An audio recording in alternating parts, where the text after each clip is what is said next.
Chris luli twaliwo twogera era Latifa nasanyuka nnyo naera tuba nti atunyigiriza. It's about democracy. Ebyogera China tosabireeta waneeno mu democracy yammwe. Buno nige okubyogera atujjeko eddembe lyaffe. Ekyo kyokka ekyo tosobola kireeta waneeno. Era kuba isi yavaayo ko waneeno government egenda regulating aba bloggers na biki na biki owulira ebigambo byajja. Owulira obuzibu obwajja. So ebyo tebisobola kuba mu Uganda. It still goes back to when I was listening, blogger atakwata ekintu ekibi ne yakimanyi kibi naye ng'olw'okusonga nti ali desperate for likes and comments. And ku Simon Chris wano n'ekigambo kyemuyita patriotism, being patriotic, okuba nti oyagala ensi yo kitegeeza ki?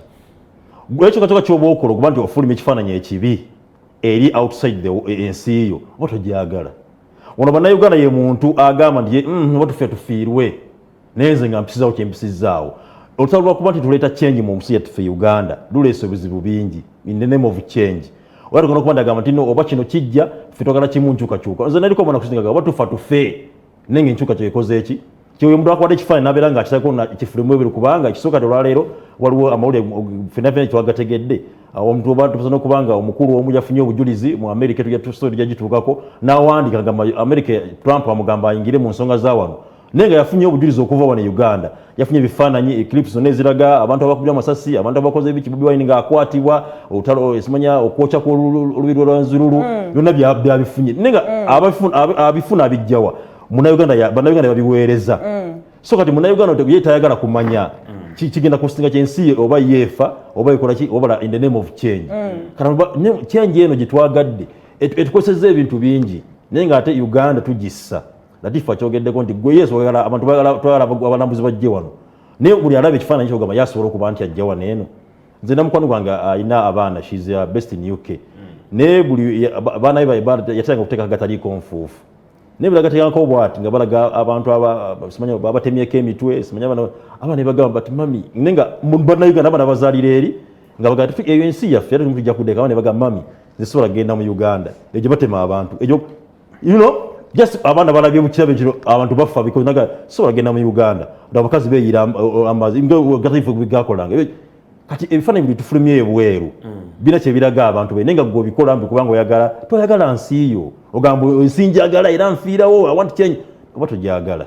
Here's the thing, if you're not careful then you're going to cross the line between killing the freedom of speech, freedom of expression that the media has and the media has the right to, and controlling the kind of media that you put out there. Simon Chris, I'll take you back to China.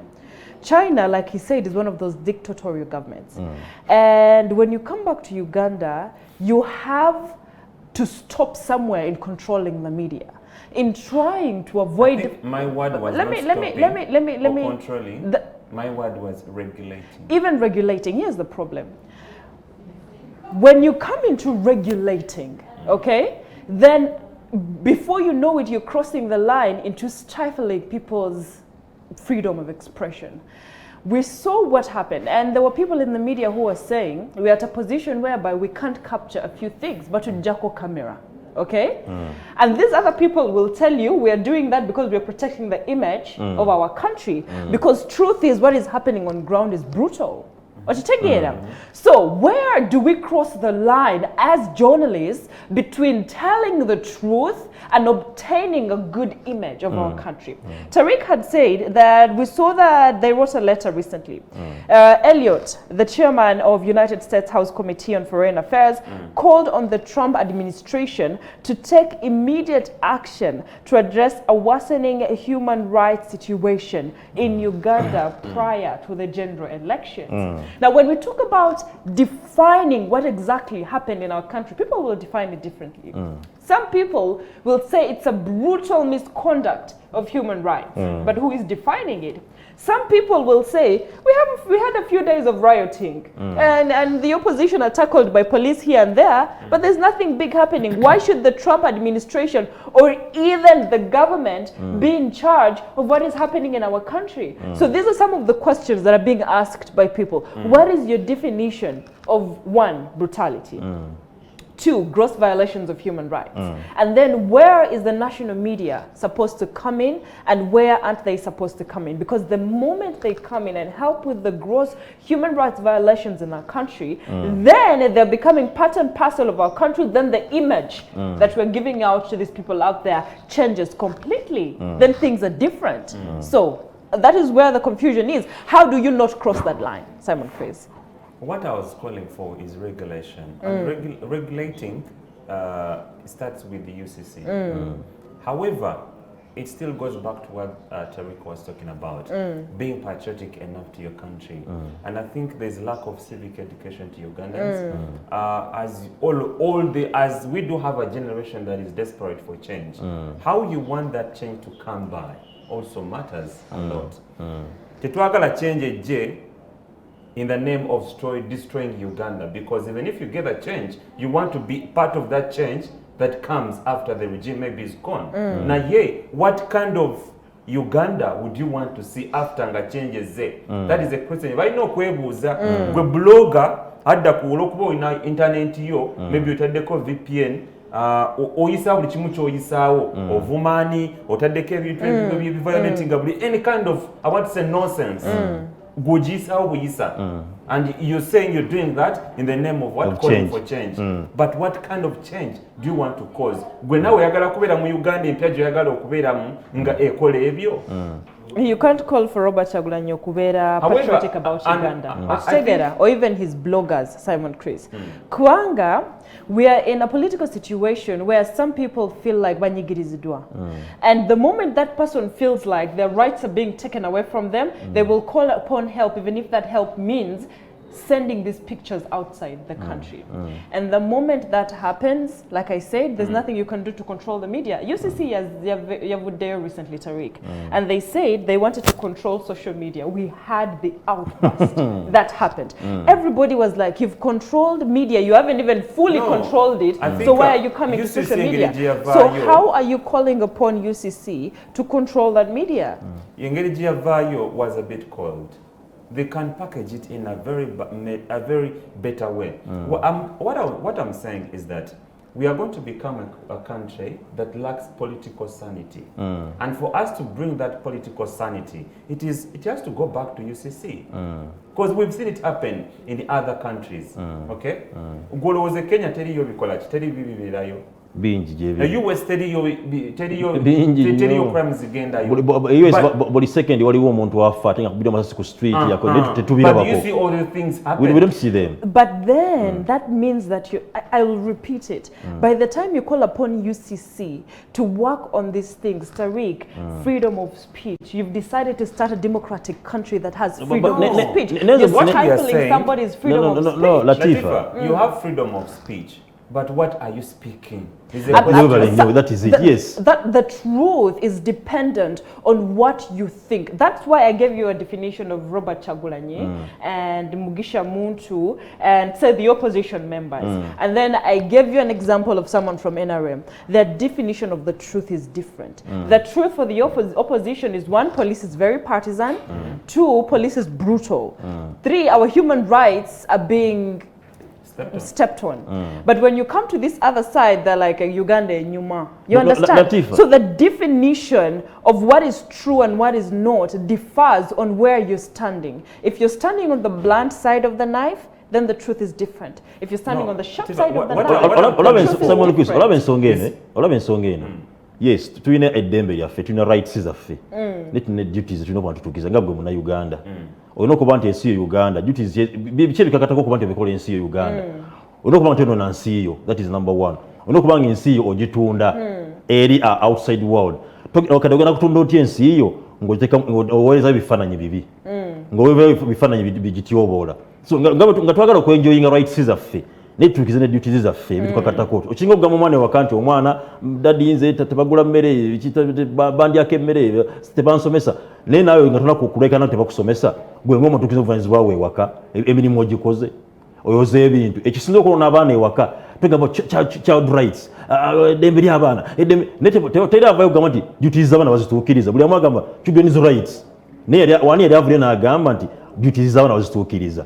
era bisinga okuba nti byona abaana no mu Africa ba mu Uganda tutunira ddembe lyabwe lyokka bw'okusaba kusobola okuba ku mwana wo poliisi ngejja omudadi ankubye naye omwana no muteeka mu discipline njagala ayiga emirimu kyobana abavubuka tebakyagala kukola because tuleddwa mu ngeri nti tuva wansi tulina eddembe I have a right kukulya I have to do this banagana tuyingiramu nti yes olina eddembe lyokwogera ne duty zo zekigwe nga munnayuganda eryensi yo olina okuwa omusolo olina zituukiriza tebakyagala kuwa misolo olina okuba ensi yo ogitunda bulungi ogyogera okutunda ensi yo kyetaagisa ki kwonoona kudda ku kkubo kuba nti osiga bifaananyi byonoonese oba gwe kugyogera kuweza bifaananyi birungi Latifa juzi yatugamba mpolampola Latifa juzi yatugamba nti oba tukuba ne selfies tuyiye kati oba okuba selfie oba ku Facebook page yo noonya akafo akalungi webuzeewo kafaananyi awantu obalalungi okasindike nto kyagenda eri ku myala gya wansi eri mu ghetto okufaananyi oleke ku Facebook posting ku Facebook mayugi I think we're in a different situation. It's different right now with the political turmoil that we're going through.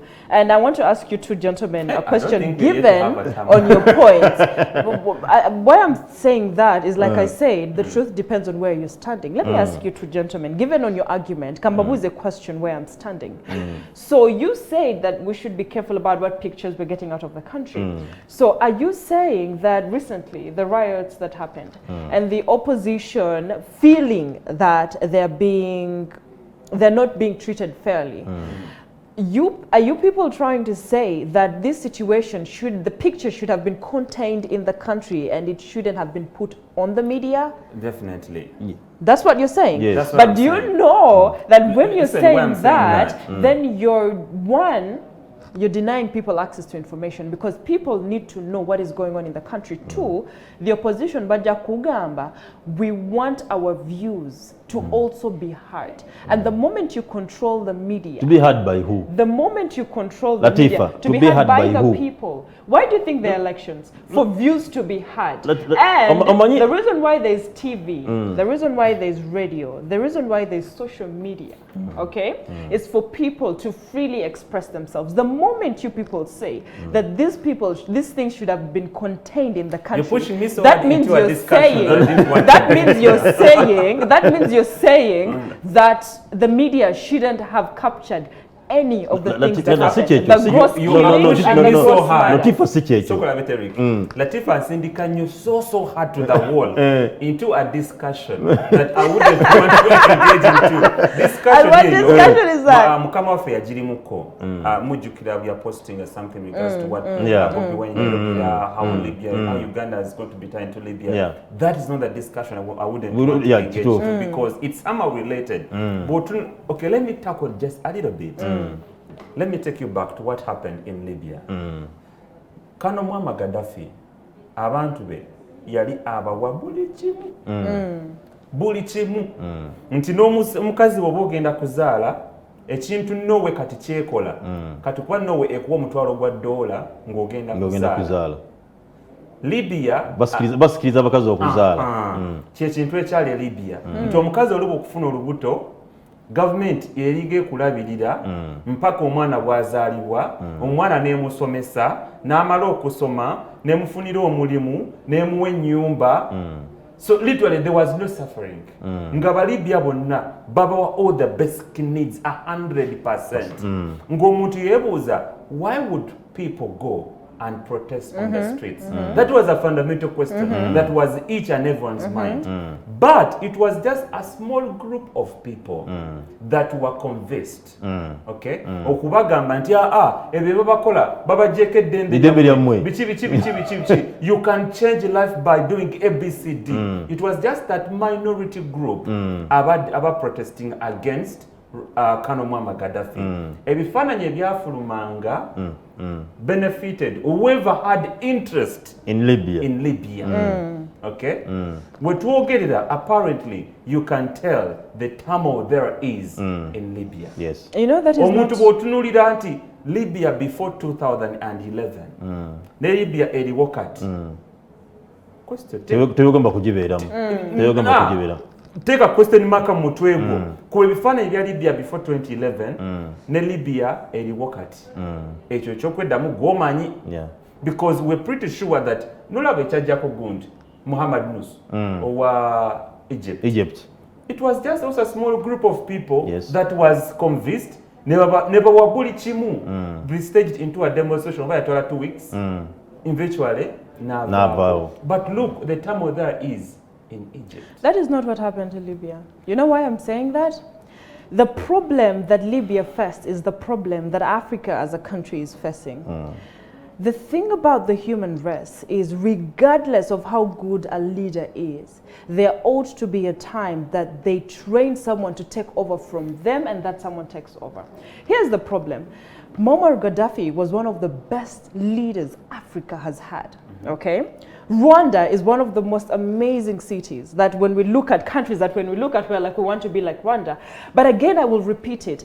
The point where you stand determines how you look at what is going on. When you speak to people, people in Rwanda, they will tell you, we have everything apart from the freedom. When we come to Uganda, we have freedom apart from other things. Now, here's the problem of Africa. The leaders that we have that come in are not leaders that want to leave the seat. And I'm not saying this is a discussion that we should be based on right now, but why I'm bringing on this discussion, when we look at what happened in Libya, if Muammar Gaddafi had systematically arranged the way he does things, to know that when I'm gone, there's someone who will take over, and this is not a kingdom for me to sit and rule until I die and then someone takes over, then it will be understood. The moment we defined democracy the way that we did, okay, we made people believe that someone has to rule for a certain period of time. And the moment you instill that in the minds of people, regardless of how good a leader you are, there comes a time when people want you to step down and let someone else take over. A human being wants change. And that is a challenge we have.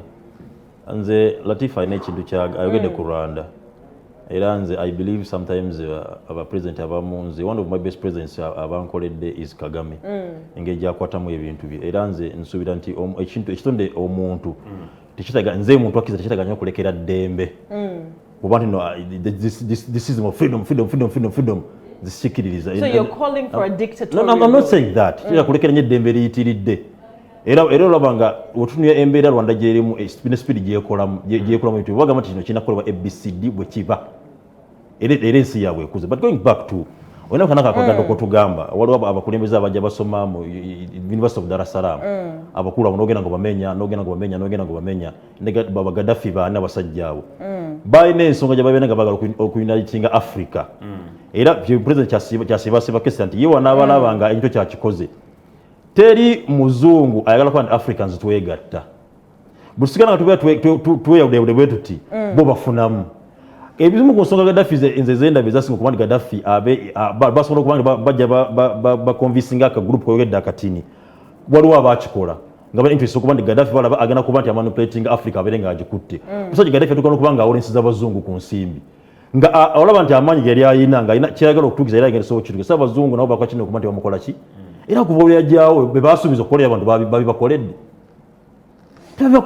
So embeera eno edde eri ku ffe Africa nze gyalanye era nzikiriza nnyo mu muntu alwana okuba nti anoonya change nga ye ng'omuntu nga yagirwanya so nga talina gamba nti ate we are lying on so and so agenda kuva e China agenda kuva eguna no ngaffe abaddugavu twekolere ku nsonga zaffe ojoyingire mu bukulembeze gavumenti no ABCD njala tukulambuza ensi yaffe tuno gitambuza nja kuba nze nsobola okufollowinga. I think thanks to COVID-19 nti kati okuzibula amaaso atuzibudde amaaso olw'ensonga nti bwe twagira mu kiseera ekya lockdown it was an eye opener to most of us starting from the leaders naffe ku bulamu bwaffe bw'abantu bulijjo because ensi zonna zaali under lockdown tewaliwo business zitambula as usual twazibuka amaaso ne tugamba I think whatever we are getting from those countries, we can have it in our country. And I was so surprised, okulanga President Museveni, naye ali ku agenda yemu.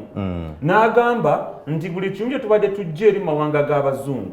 We can have it here in our country. Kyekyo bakitutwala eri. Can't we produce here? Ne tuba nga naffe bye tufulumya waneeno tutunda finished goods nga nabo batugulako. Can't it happen? It can only happen if we defined who we are. Yes. Not somebody coming from UK, not somebody coming from China. Nagamba, I want to define how you people should live, how you people should be governed. All that thing must stop. Now, thanks to COVID, nti kati yatuzibula amaaso buli kimu tugenda tandika okukola ki okyekolera wano ate n'ekirala kinya atuzibukemu amaaso is democracy. Because ebintu bingi nnyo ebiyitizibwa wano wansi bwebiti in the name of democracy. We need to define democracy in our own way. Saka kula muzungu avudde eri agambe this is how you should define democracy. Singa tugenda waawe. Simanyi to do ABCD. Here's what I think the solution to our African problems is. Having a leader who is so good and stays in power for a lot of time is not what we call leadership. Here's what I think leadership is. Leadership is about grooming the younger generation to take from you, because we all know that as a human being you die and you rot, right? So if a leader ava mu buyinza, and the moment they do, there's no other person to take over from them and lead the way they did, then we have a problem as Africa. Because whatever we talked about, the creme de la creme of Africa, the leaders who were there, the Kwame Nkrumahs, of course Julius Nyerere, the Gaddafi group, the people who were so good and passionate about their places. And then there came a problem that right now, if I ask you, is there anyone who can rule like Gaddafi? What will you tell me? Because see, the problem is they failed to groom the younger generation to lead like they're leading. And now that we see COVID-19 is there, like you said, it's an eye-opener, or it's an eye-opener in leadership too. These people are going to pass away. COVID-19 is taking the older generation. We can all see that. And we're going to be left with a younger generation that has not learned much from the older generation. Tetuli na, a lot of things that we're going to show from the people that we've learned. Katibatu, let's say, with a vacuum, a leadership vacuum that is not going to be filled now. But even that old generation, is it willing to teach the young generation? That's where I am coming to. They have not taught us. Statement ezo muziraba. Temuzogera downtown mu baana. Kubanga bote bagala kubimanya. Era buloze tabagamba. Bana abajja mu kulemeze nga banka naffe. Ngaffe twenkana bo babiyigirawa. We shall learn in the system. But that is not what we are saying. That's what they say. That's not, no, but that's not where we are coming from. Latifa, are you willing? Are you guys willing? Think about Katuli willing okuliza abasajja abo kyebagamba. When you just work with sizing up. Kubavumye na kola ki? Tuli mu embeera nti generation ento tewuliriza bajje bagamba n'abakulu abali mu generation enkadde nabo tebaagala kola ki. So we have a generational gap. There is. Simon Chris, obuzibu obuva nti ffe approach tubatuukira tutya ffe ngaffe. We just blame, tuli ku blame game. Tetubawadde kosera kuba nti batubule ki mutuviire tubakooye kati bana tugamba batya nga ffe just olwodde twagala kubawuliriza tubavuma buvumi. Kati bana tusomesa batya. Singa tula wansi nabo, singa tujja mpola mpola, ne tula butuuzi nabo wansi, ne tubeebuuzaako, tusobola tubayigako. Nze we nali ke Sudan, ne busitole bwange mbadde tira nammwe. Mutera okujja mali mutandika okunkuba olwali. Nga tugenda mu break, nali ke Sudan. Ne omuntu nasinga nga nvudde mu bine byera, omuntu nasinga okukola omunene Sudan. Bampa ku Juba Mosque yawo mu town, nga ametoilet cleaner. Naye nafunawo ssente era I'm proud of that. Siswala okukyogera. Naye mu kufunawo ssente natandika okubeera nga nteekawo my ways nga omanyi bannayuganda tetenkanya nga nasente zenfuna ebbali apart from my musaala. Naye asajja bagenda okulaba nga nkyuseemu omanyi omuntu okyali muvubuka okyamuukira ssente kabuze n'okyamuukira ntuusa okwambala ku bugoye bwakabingu z'essimu biki nga omwana n'engeri gy'akolamu. Kye baakola tebanvuma kunkwisa nti bantega muntu ne bayitawo omwana muvubuka wa mu Sudan. Bamutegera bagamba kati twagala ono akuyambeko ng'ekyo tamanyi lulimi akuyambeko ayogerenga n'abadinka muyigirize mpola mpola. Kumbe tazze kunnyambako azze kuyiga butaba enkola bintu. Era yabeera nange 2 weeks yamala okubiyiga omulimu ne guggwawo. Kati abasajja naffe tubasemberere tuleme kubavuma kubeegobako tubayigeko bakola batya system ebintu bino babikola batya. Byonna bala kuba tubikutte binaffe nga tubikutte batuviire. Ndio tena tugenda kubanga tubagoba nenga tubasi sife twabale wachi basindike wachi they are willing, yes, ne wabagenze batya tubasindikiza busindikiza tubagoba bugobi Simon Chris agenda kyata okukibaja kino tango muganti fuluma ove wano vako takali yange obye busika byange no sebo era oyina ko ogende mugamba muzeyi kasa nange nkuze mwenja nange ontemereko akabanja nange ntandika obulamu that's how we're supposed to be naye tugenda bogaboga mutuvire ffe twabaleeta. Well, as we are winding up this conversation, I think the whole result is that we need to close that generational gap that we have between the old and the poor, because the definition that people have of democracy is miscued. The definition that we have of democracy is miscued. And there's some people I know that have told me that we prefer dictatorship or dictatorial government to democracy. And that there's some people who have said we can have other forms of government that are different from democracy. Why only stick on democracy? Because I talked about it last time. They say democracy only gives you 5 years to work on what you need. But then you need 20 years to change a number of things. So it's time that we redefine democracy or we find other definitions of governance. I think that should start with our constitution.